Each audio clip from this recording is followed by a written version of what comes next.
ท่านผู้ชมกลับมาพบกันอีกในช่วงที่2ของรายการเนาะช่วงนี้เป็นช่วงเล่าสู่กันฟังพี่น้องถ้าว่าในช่วงเล่าสู่กันฟังนิทานใดมีแนะนำว่าอยากให้เล่าเรื่องอันใดมีสถานที่ใดน่าสนใจก็แนะนำรายการมาได้เด้อกันหน่อยเด้อโทรมาอาทิตย์ที่แล้วพวกเราได้เว้าเรื่องพระธาตุหลวงเนาะฉะนั้นขน้อยเลยได้ยกเอาเรื่องของหอไอเฟลทิศนี้มาเว้าเนาะเป็นสถานที่ที่ว่าขึ้นชื่อลือซาเป็นหน้าเป็นตาให้เมืองฝรั่งเมืองปารีสเนาะประเทศฝรั่งว่าซั่นซะบ่แม่นเมืองฝรั่งเป็นความอันยิ่งใหญ่ความสวยสดงดงามผู้ใดก็อยากไปเบิ่งไปชมเขาหน่อยเฮาสิได้มาเล่าประวัติการเป็นมาของหอไอเฟลน้อยนึงเนาะเขาหน่อยเนาะตะกี้เขาน้อยก็บ่ฮู้ว่าเพิ่นฮ้องว่าแนวใดแล้วมาอ่านเบิ่งล่ะบางคนลาวเพิ่นก็เอิ้นแนวนึงเนาะฮอบาง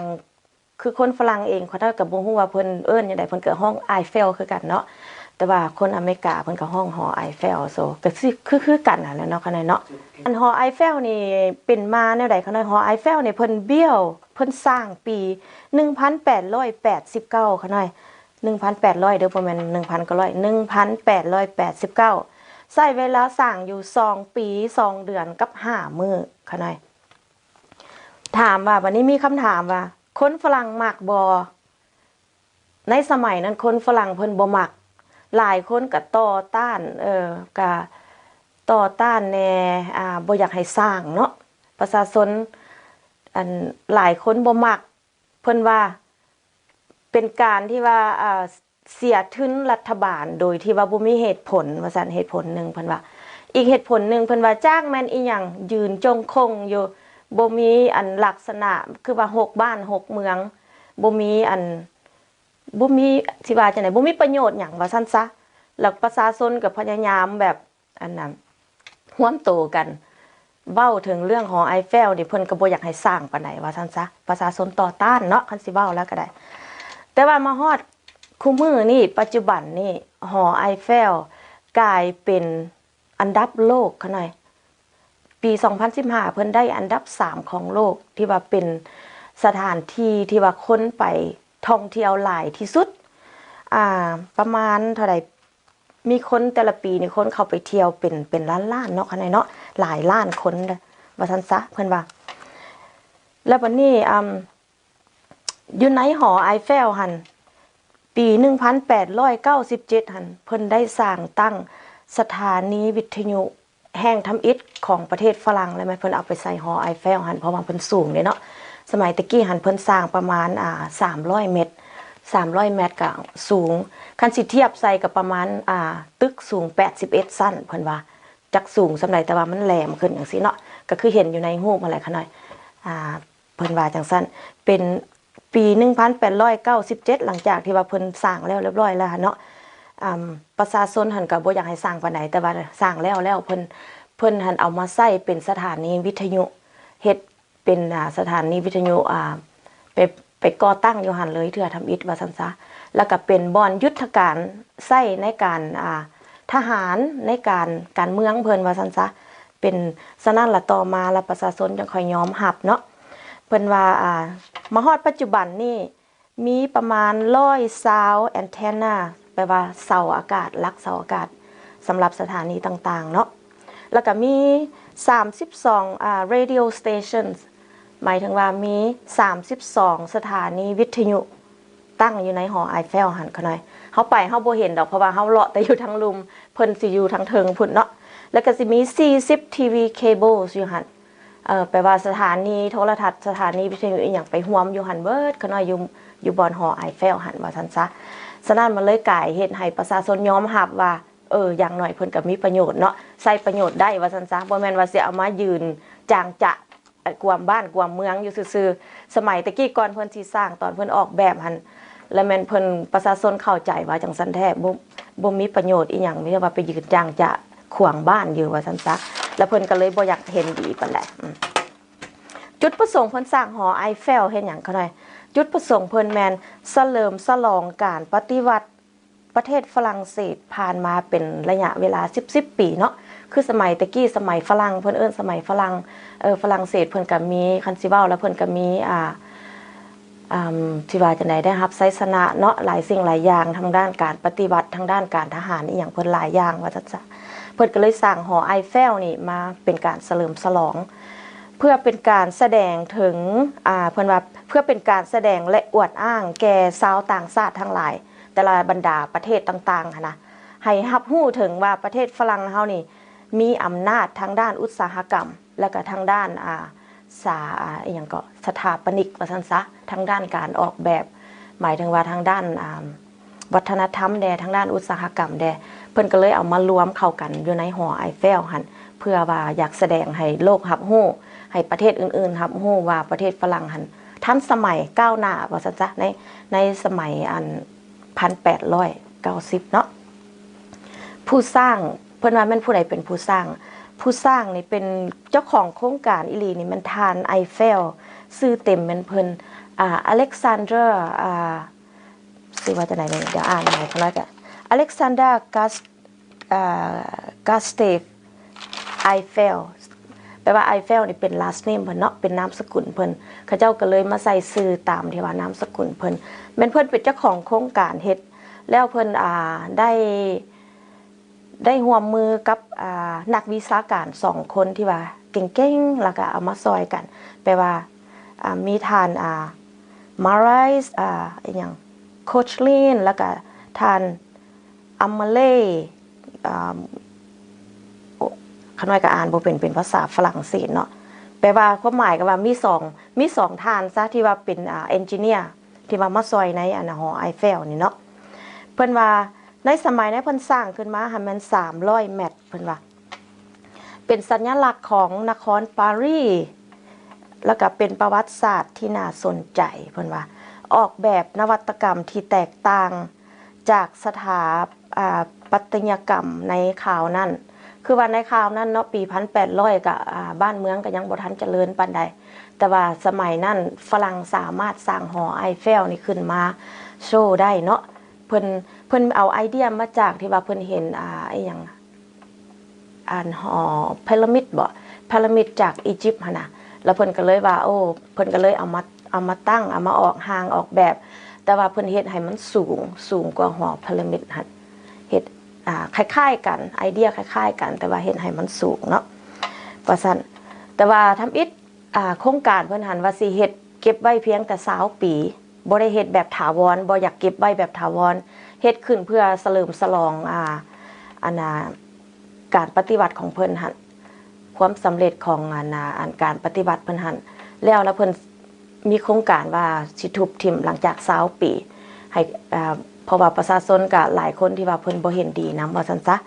บัดนี้หลังจากนั้นสร้างมาต่อมาแต่ละปีแล้ววันนี้มีคนไปเยี่ยมชมมีคนไปเบิ่งและหลังจากเพิ่นเฮ็ด radio station เฮ็ดTV station อยู่หั่นและเฮ็ดให้บอนหั่นหมายถึงว่าเป็นบอนตั้งเป็นศูนย์จุดรวมเป็นบอนยุทธการของเมืองฝรั่งเศสว่าซั่นซะเพิ่นก็เลยว่าได้เก็บหอไอเฟลนี่ไว้เนาะแล้วคู่มือนี่หั่นเพิ่นหั่น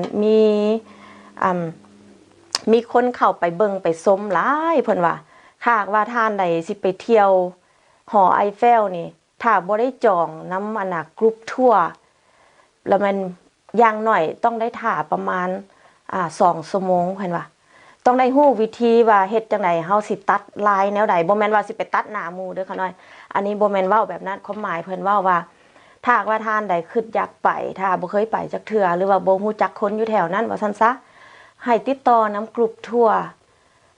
คนที่ว่าพาเที่ยวหั่นให้เพิ่นพาไปแล้วเพิ่นหักสิฮู้วิธีดอกว่าเฮ็ดจังได๋จังค่อยประตูใดจังค่อยสิได้เข้าไว้เวลาใดโมงใดเพิ่นหักเสร็จใจเพราะว่าเพิ่นเฮ็ดการท่องเที่ยวตอนนั้นอยู่ประจำแล้วเพิ่นละชำนาญว่าซั่นซะแล้ววันนี้เพิ่นว่าคนที่ไปเที่ยวหอไอเฟลนี่ให้ระมัดระวังเพิ่นว่าเพราะว่าคนนี่มา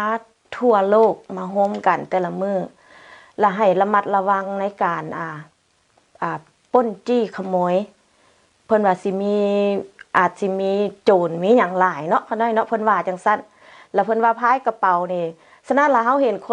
คนเมืองฝรั่งเนาะตะกี้เขาน้อยก็บ่ฮู้ว่าเป็นแนวใดเพิ่นมักพายกระเป๋าเป็นสายแล้วเอามาพายไว้ทางหน้า ส่วนหลายเพิ่นสิบ่มีแบบกระเป๋าหิ้วแบบเฮาย่างไปเพราะว่ากระเป๋าหิ้วนี่เพิ่นว่ามันง่ายสำหรับคนผู้ให้หั่นน่ะคนที่ว่าสิว่าจังได๋คนขี้ลักซะแล่นมาแล้วดึงไปเลยว่าซั่นซะมันง่ายมันเพิ่นล่ะแนะนำให้พายกระเป๋าที่ว่ามีสายคล้องคอ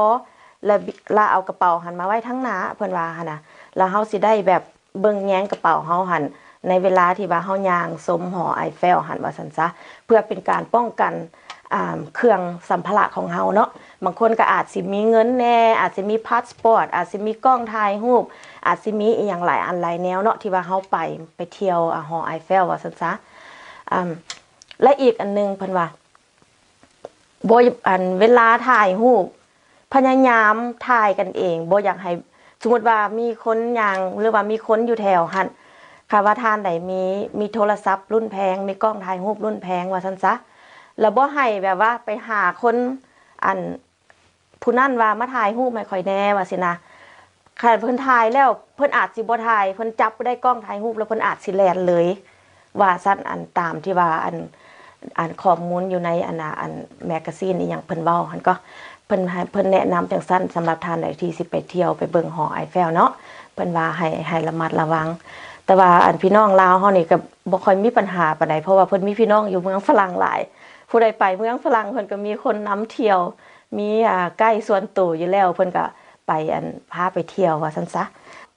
สิมีคนมาขายเครื่องพ่อค้าแถวนั้นก็เขาเจ้าหั่นตื้อเก่งๆเด้อเขาน้อยก็เคยไปเขาเจ้าสิมาแล้วเขาเจ้าก็สิแบบสิมาแบบอ้อนวอนเฮาให้เฮาซื้อซอยข่อยแน่จังซั่นจังซี่เว้าแนวใดเขาก็เว้าแล้วเขาถามเจ้าก่อนจะมาแต่ลาวบอกเขาก็เว้าภาษาลาวใส่มาแต่ไทยเขาก็เว้าภาษาไทยมาแต่อเมริกาก็เว้าภาษาอังกฤษโลดเขาเจ้าเก่งพวกนี้นะแต่พยายามเพิ่นว่าเวลาซื้อเครื่องหั่นบ่ให้แบบว่าจับเงินขึ้นมาแล้วบ่ให้แบบสิไปไล่5ไล่10อยู่หั่นพยายามแบบเงินใบใหญ่หั่นบ่จกเขาหน่อยเฮาถุงในถุงเฮาหั่นเฮ็ดเป็นถุง2สั้นไว้เนาะสั้นนึงเงินที่ว่าเงินใหญ่ที่ว่าเฮาบ่สามารถที่ว่าสิไปเอาเงินทอนอยู่กลางเดินหั่นได้เฮาก็เตรียมไว้ทางในเฮามีแต่ว่าเฮาเตรียม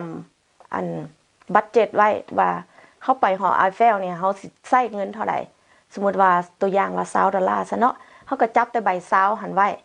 หรือว่าพยายามเอาเงินน้อยไปหลายๆเพิ่นจังค่อยบ่ได้ทอนให้เฮาเพราะว่ามีหลายเทื่อเขาเจ้าว่าบางเทื่อล่ะเอาเงินใบใหญ่ให้แล้วเขาเจ้าว่าโอ้ข่อยบ่มีเงินทอนเดี๋ยวจักหน่อยข่อยมาเด้อล่ะเขาเจ้าละหายไปเลยแล้วเฮาก็ซอกหาเขาเจ้าบ่เห็นบ่ฮู้ว่าแม่นไผว่าซั่นซะสิไปแจ้งเจ้าหน้าที่ตำรวจเพิ่นก็รับผิดชอบบ่ไหวเพราะว่าหลายคนโพดอยู่แถวหันคนหลายโพดเพิ่นว่าเพิ่นแนะนำจังซั่นเนาะสถานที่นี่เพิ่นว่าเป็นสถานที่น่าจดจำอันดับ3ของโลกปี2015มีคนไปเที่ยวหอไอเฟลประมาณ6,900,000 คนต่อปีจักหน่อยจักหลายสำใดคะหน่อย6 ล้านนี่ก็คันเทียบใส่ประชาชนพลเมืองบ้านเฮาก็เกือบเบิดแล้วเนาะ ถือว่าหลายสมควรก็หน่อยก็บ่ฮู้จักว่าน้อยจังหลายจังได๋วันนี้มาเว้าถึงเรื่องของท่านอเล็กซานเดอร์ไอเฟลผู้เพิ่นสร้างนี่เนาะว่าประวัติการเป็นม้าของเพิ่นแนวใดประวัติการเป็นม้าของเพิ่นก็แม่นเพิ่นนี่เกิด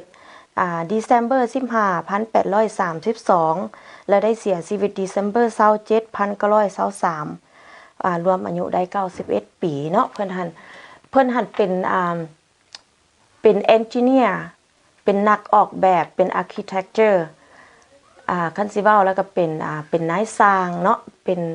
ป็นนักวิชาการคนหนึ่งว่าซั่นซะเป็นนักวิชาการที่ว่าเพิ่นได้ออกแบบได้สร้างเป็นร้อยๆที่เป็นเพิ่นสร้างขัวสร้างตึกสำคัญต่างๆอยู่ประเทศฝรั่งเนาะค่ะหน่อยแม่นเพิ่นมีบทบาทหลายท่านนี่จนว่ามาฮอดหอไอเฟลเพิ่นก็เป็นคนออกแบบเป็นคนสร้างแล้วก็อันนี้นะแม่นประวัติของเพิ่นก็เป็นลูกของพ่อของเพิ่นหันเป็นอีหยังเป็นทหารเป็นทหารบำนาญเนาะและแม่เพิ่นหันมาเปิดบริษัทเฮ็ดเปิดธุรกิจเฮ็ดเกี่ยวกับชาโคถ่านหินเนาะบริษัทถ่านหินว่าซั่นซะสมัยนั้นบริษัทถ่านหินเพิ่นก็ถือว่าเจริญก้าวหน้าเนาะ เพิ่นก็เลยส่งให้ลูกเพิ่นหันไปเรียนเป็นนายสร้างคันสิเว้าแล้วก็พื้นฐานครอบครัวเพิ่นก็ถือว่าเป็นครอบครัวที่ว่ามั่งคั่งสมบูรณ์สมควรแล้วเพิ่นก็เป็นบุคคลที่ว่าได้ได้เรียนอย่างสูงเนาะก็น้อยอันนั้นแม่นประวัติย่อๆเว้ารวมของเพิ่นอันนั้นแม่นเล็กๆน้อยๆจากรายการสาวอนทอล์กโชว์เฮาได้มาเว้ามาลงมื้อนี้ก็น้อยเอาไว้พบกันกลับมาพบกันอีกในช่วงต่อไปของรายการก็คือช่วงที่3เนาะช่วงนี้ช่วงที่3เฮาจะมาเล่าเรื่องอย่างนั้นติดตามชมกันต่อไปกันหน่อย